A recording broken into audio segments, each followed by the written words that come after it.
Hello, this is Justin Williams with the Wolfpacker Podcast. I'm joined today, as always, by co-host and editor of the Wolfpacker.com, Matt Carter. And today we are joining you to talk about NC State basketball's first ACC win this season. Yes, it's an exciting moment for the Wolfpack team, a moment fans have been waiting for after a 5-game losing streak. NC State goes up to Blacksburg and beats Virginia Tech on the road, 68-63 last night.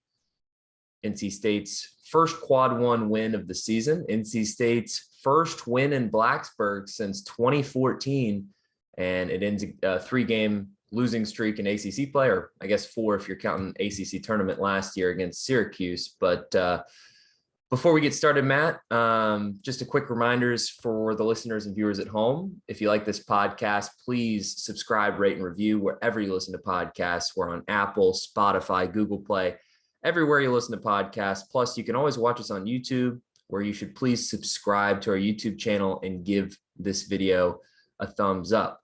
Also, head over to thewolfpacker.com right now and take advantage of a special deal. For just $1, you can get a premium subscription to the On3 network, which includes the Wolfpacker.com. Get a year's worth of premium NC State athletics content for just $1. For just $1. So just head over there right now. Take advantage of that deal. It's not going to be around forever. We just got into the new year, Matt, so wouldn't be surprised to see that promo code go away here soon. So you better act quickly. Okay, Matt, speaking of the new year, we're entering 2022. NC State basketball is officially undefeated on the road in 2022. It's a new chapter for NC State basketball. Matt, NC State picks up a win. I know fan frustration has been building. I know probably player frustration has been building. I'm sure this has been frustrating for Coach Keats and his staff. What happened last night that allowed NC State to pick up its first, I think it's his first true road win, right, Matt? Has NC State picked up a true road win yet to date? I can't think of one. That was it. First true road win, first ACC win, second win against a Power 5 opponent. Probably first against, a team ranked in the net above 100. So that's for sure. So, I mean, really, NC State's only quality win to date. But what happened last night, Matt? What was the difference that allowed NC State to come out on top? And I hate to be glass half. It might sound glass half empty, but honestly, I think Virginia Tech just missed some shots, and I think that's what you look at. There's been a lot of talk about NC State not being able to finish basketball games. Had the lead against Louisville with about 3 minutes left. I think they were up by 4, and they don't score again the rest of the game. Certainly had a double-digit lead against Purdue with like 5 or 6 minutes left in that game. Lose it in overtime. Led most of the Miami game, and I think they had a 5 or 7 point lead or something like that when Miami went on an 18-2 run. It was like 5 or 6 minutes left. Florida State, they had a 7-point lead, I think, or something like that with 10 or 11 minutes left. Took the lead with less than 2 minutes left after blowing that lead, and you don't finish it out. I think Florida State went on like a 9-3 run to finish the game or something to that effect. So you look at those games, I think those teams started making shots. And you look at the 5-game losing streak, every team was shooting above 50%. So obviously some of that is NC State defense, and issues with the defense where they might miss Manny Bates and the rim protects them. And some of it, those were good teams making shots. And right now, Louisville's undefeated, by the way, in the ACC. And by the way, Miami's undefeated in the ACC. 2 of the 4 undefeated teams in the ACC, and Florida State is 2-1 in the ACC. So the combined record is like 10-1 or something. Although they did get hammered by Wake Forest last night. They did get hammered by Wake Forest on the road, but still. It's just one of those years, Matt. It's just every night. Wake Forest might be a top half of the ACC team too. Yeah. So I think NC State, I've always thought that NC State has a very front-loaded ACC schedule, and that's relative because this year the ACC sucks. I get it, but it's still a very front-loaded ACC schedule and a much more forgiving back half ACC schedule. And so they just had issues closing out games. And frankly, I think Virginia Tech missed shots last night. Finally, a team that wasn't making most of their shots. And that opened the door for NC State to finish the game. I don't think NC State did anything much different from what they'd done previously. It's just the other team wasn't matching NC State. They've been playing hard. They've been playing well. They're right there. The other team's been making shots until last night. Yeah, it's not that the intensity on the defensive end is lacking. It's just that, you know, you're using a Band-Aid to cover a bigger wound than, you know, really that Band-Aid is capable of covering. And, you know, using a combination of Ebenezer Duwana and Ernest Ross. Didn't see Jalen Gibson last night in the rotation, although he has been, you know, frequently in the rotation as one of the bigs. I don't know, Matt, was he like on protocol or anything, or was that a coach's decision to not play? I mean, that was the decision they had actually done that with the Miami game when they made the switch from Ross to Gibson. Then for whatever reason in Florida State, they went back to Gibson over Ross, which was coming after the press conference was over. I was like, why didn't I ask about why Ross didn't play instead and when they went back to Gibson? But yeah, I think that might be something you're looking at more frequently here. I think you might be seeing kind of a switch in the rotation, Ross coming in more at the backup big. And it may be matchup based when the other team doesn't have a big, strong, kind of physical big guy, and Ross can more hold up defensively. You might see that more often. Well, you know, Ross is very undersized, you know, when matched up against a physical, big ACC caliber, you know, power forward or center. But Ernest Ross is probably the most athletic player on the roster. And that's saying something when you have a roster that includes Dereon Seabron. Mm-hmm. You know, you saw it last night come out with that dunk. That was kind of, I guess, his welcoming call, if you will, or I guess his first big NC State moment, coming in a win, getting that dunk in transition. He played a solid 15 minutes. I thought he played really solid, you know, defense for his size. I mean, Virginia Tech's got pretty solid bigs with Iluma and Mutz. So, you know, I mean, for NC, yes, the Hokies had to miss plenty of shots. And they did, especially in the first half. I mean, there's that one stretch where they got multiple offensive rebounds. I think they missed 3 or 4 threes on a single possession. Virginia Tech was not in rhythm. It looked like a team that had not played in 2 weeks, which it hadn't. And it's a team that hadn't played at home in nearly a month at that point. But you know what? Good for NC. That doesn't take anything away from NC State, because on one hand, yes, I don't think it's fair to credit NC State's defense for shutting down Virginia Tech. I mean, you want to ask what the difference is between this game and the other ACC games. Here are the points that NC State's opponents have scored in the last handful of ACC games. We'll start with Miami, December 29th. Miami scored 91 points. Florida State scored 83 points. Virginia Tech scored 63. Virginia Tech, obviously the outlier there, in the sense that, you know, it's hard to beat a team that scores 80 points, especially when you're limited on playmakers. Now, another element of last night, your 3 best players played like your 3 best players. Jericho Helms, Dereon Seabron, Jaquavion Smith, all in double figures. They combined for, let's see, I'm doing the quick mental math here, 53 points.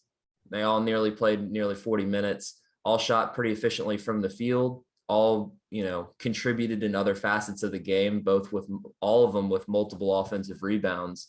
But is this maybe a potential recipe that NC State can replicate, Matt? Are there some things that maybe NC State can do moving forward that worked well in this game, or did you think it was simply an off night for Virginia Tech and a good night for NC State? We'll have to see. I mean, look, NC State's been right there, right? So they've been right there in a lot of these games. And I tell people, I've been one of those that kind of been harping on the inability to finish games probably earlier than a lot of people were catching on to it. I think some of that is you have to go back and look at who those teams are. I think you have to accept what NC State is. It is a team that has some fairly noticeable, significant shortcomings. It's not a good shooting team. It's shot the ball better lately, but this is still one of the poorest shooting teams in NC State in recent history. It is a team that doesn't necessarily, by the nature of Kevin Keatch's defense, it'll give up higher field goal percentages because they take gambles, they go for deflections, they try to get steals, so more in the forcing turnovers, which is kind of a trade-off. They're going to always kind of be among the league leaders if everything goes right, and forcing turnovers and steals. But the sacrifice is you're going to give up a higher field goal percentage. Part of it, too, is they also try to run teams off the three-point line. It's not a good rebounding team. You're not a good shooting team. You're not a good rebounding team. You don't have an interior scorer. You generally are going to give up a higher field goal percentage. That's a lot of shortcomings, right? And I don't think we saw any of that fixed in one night or flip. But it is a team that has, if Dereon Smith can keep playing and shooting like he's playing, and that's a big if. Justin knows me. I'm the old guy on the lawn who's not the big freshman guy. At some point, Dereon Smith is probably going to hit a stretch where he's shooting 25% over a 4-game period or something like that, or 30% over a 4-game period. It's going to become very difficult unless somebody like a Cam Hayes or maybe a Casey Morsell reemerges or Thomas Allen gets hot for a few games. That's going to be very difficult to overcome. But when Dereon's on his game, having Seabron and Smith on the perimeter is a very good 1-2 punch. And they give you a chance because not a lot of ACC teams can boast that caliber of dynamic scoring ability on the perimeter. But, look, I think the saving grace above all is that this is not a good ACC. I mean, we talked about Louisville being undefeated, but in the conference, that same Louisville team lost to Western Kentucky and probably should have lost to NC State. Duke is the only team left on NC State's schedule that I know NC State will lose to. Yeah, look, I watched Duke last night. I know they were coming out of a break. They're tremendously talented, but they're not a juggernaut. They're nowhere near close to the Duke team. I just feel like physically it's a tough matchup. But they're not a juggernaut. I'm just telling you that right now. They are not a juggernaut. They're not the 99 Duke team with Elton Brand that went undefeated in the ACC. That was a bad ACC too. But that Duke team was damn good, and they were destroying teams on a nightly basis by like 25, 30 points. This is not that Duke type of juggernaut where I know a lot of people kind of comparing that, where down ACC, great Duke, they're going to go like they did the only undefeated ACC season. I just don't see that. Now, it's a hard matchup for NC State. But on the flip side of that, Justin, there's not a game you can point to and say NC State's definitely going to win that game. No. And that's the flip side. So that's why you're going to have a lot of topsy-turvy ACC action this year. And I think honestly, you know what? I like NC State's chances at Pitt. I feel like that's a game NC State should win. Nah, Pittsburgh's like NC State. I'm saying they should win, yeah. But go look at Pittsburgh's losses. They're a lot like NC State, where they have lost an unusual amount of games where they were leading or had to lead and blew it in the last 5 minutes of the game. And that's a totally new roster. So it's not surprising that earlier in the season, they kind of struggled to get that. But lately, they've been playing better, and they nearly took Notre Dame out at home, and they did beat a decent team at home fairly recently too. So, well, say what you want about this NC State squad. They are going to keep it interesting all season long. I think they're in, that's the main for me. And, everyone's entitled to their own opinions, but I think more NC State fans would be of the belief that, considering the circumstances, how we're grading Kevin Keatts this year is how this team competes down the stretch. Can it stay competitive? Can it stay motivated to compete and win? They easily could have given up hope last night after getting what seemed like a 10-point lead multiple times. I mean, this was, talk about a game of runs. I mean, NC State would go on a run, take a lead that you thought, okay, maybe they can build on this. And then Virginia Tech would come back with the exact same run. It'd be like an 8-0 run and then an 8-0 run, and then Virginia Tech would tie the game. Virginia Tech never really took a controlling lead. I think the most they led by was about 3 or 4 points. NC State, on the other hand, had a 10-point lead in the first half, but NC State stayed with it. They fought back. They didn't give up. They easily could have. They could have just accepted a 4th ACC loss. But we'll say, Matt, you mentioned NC State's not a good shooting team. It helps when you hit 38% of your shots from 3-point land and you outshoot Virginia Tech from the perimeter. You outscore them by 3, 9 of 24 from beyond the arc, 44% overall, still a better percentage than Virginia Tech's 43%. And also a weird stat, NC State out rebounding Virginia Tech 36-26 last night. And a lot of that on the offensive glass, 14-8 NC State advantage on the offensive glass. And how much they outscored Virginia Tech 16-11 and 60 second chance points. A lot of that Dereon Seabron. I remember an Evie Dewana late minute putback bucket that was big. Although there's a couple of those putbacks late, Matt, where I'm thinking, just hang on to the ball. You bought yourself another 24 seconds. Throw it out, swing it around, make Virginia Tech foul you, but you'll take the points nonetheless. Let's give out game balls, shall we? Before we head out and break up this meeting, was there anything else you wanted to mention, Matt? No, I think the next, big picture wise, I think the next 4 games will be crucial. I mean, if NC State can find a way to I've always said this, it is a front-loaded schedule. The next, can you build some momentum off of this? That include really the next 5 games are 4 or 5 games are crucial. What can they emerge from that? Because it does set up in February where you start getting a lot of home games. You start getting some of those lesser teams in the ACC like Pitt, Georgia Tech, Boston College. That's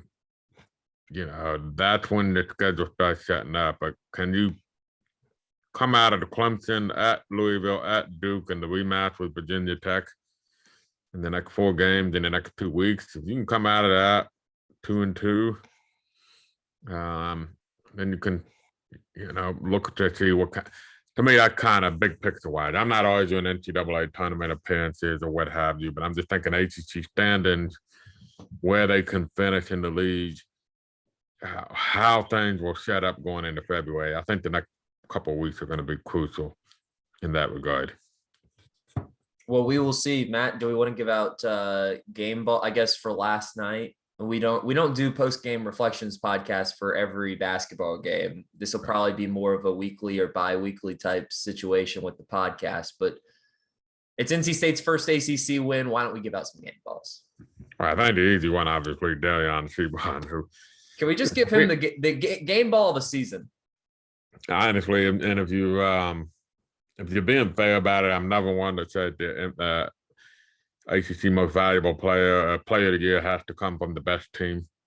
So if we're being honest about the situation, I think you have to make the strong case that Seabron right now to be ACC player of the year. 3rd in the ACC in scoring, he's 1st in rebounding, top 10 in assists and field goal percentage. He's just outside the top 10 in steals per game, averaging a double-double. He had another double-double last night.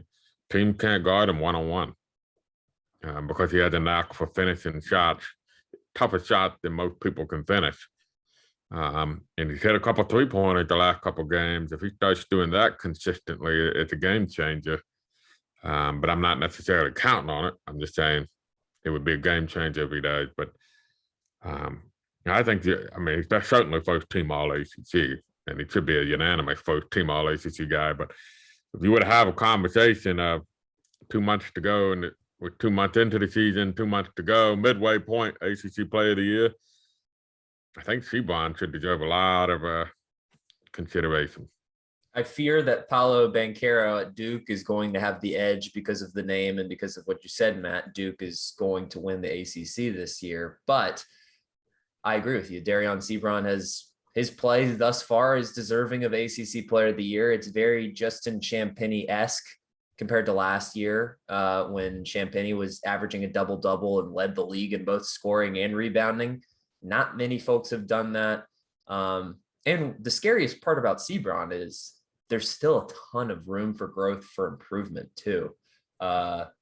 So, if he continues on this trajectory, we could be talking about our next Pack Pro potentially if he develops a jump shot. He's got NBA finishing ability. He's got an NBA body. Can he defend on that level? We'll see. But that's another topic for another day. I'll give my game ball to Jerko Helms.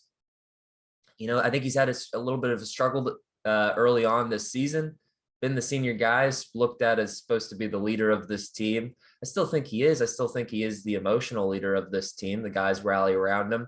And last night he played really well when it mattered the most. I'll give Terquavion Smith more game balls down the road. I think he played great. He probably played a little bit better than Helms, but you need all three. If Helms doesn't play well, if it's just Smith and Seabron, I still don't think that's enough to win a game. Like, you need all three, because beyond that, where are you getting the production? Where is it coming from? It's not walking through that door anytime soon. So that's the formula for NC State. Got to get those three guys all engaged, and you got to find a way to make it a cold shooting night for the opponent, because very rarely are you going to see NC State outshoot and out-rebound a team like it did last night. But good for the Wolfpack. We'll be back in action on Saturday against Clemson. Last time, did Clemson play in PNC Arena last season? There's so much about last season. I don't think so. I think, if I'm not mistaken, the last time Clemson went to Raleigh was the Braxton Beverly shot. Might have been. So anyways, that's going to do it for this podcast. Remember to follow us on social media. You can follow our main account at the Wolfpacker on Twitter, and you can follow me personally at Justin H. Will. Remember to subscribe, rate, and review this podcast wherever you listen to us. We're on Apple, Spotify, Google Play, everywhere you listen to podcasts. Plus, you can always watch us on YouTube, where you should subscribe to our YouTube channel. Give this video a thumbs up and drop a comment while you're at it. Head over to thewolfpacker.com right now and take advantage of a special deal the On3 Network has going on right now. For just $1, you can get a year's worth of premium subscription to the On3 Network, which includes thewolfpacker.com and the great work that Matt Carter does on the NC State beat. So head over to thewolfpacker.com right now. Take advantage of that special deal. Pull out your wallet, pay the $1, enjoy your premium Wolfpack subscription, and be informed. Be an informed NC State fan. That's what you want to be. So anyways, that's going to do it for this podcast. NC State fans, hang in there. We're going to keep watching basketball. We're going to keep talking about it. So we're ready to go. And oh, by the way, hoops fans, women's hoops this Thursday, big one. UNC coming to Reynolds. UNC's undefeated. So let's see if NC State can hand the Tar Heels their first loss of the season in women's basketball. All right, that's going to do it. So thank you very much. This has been the Wolfpacker Podcast.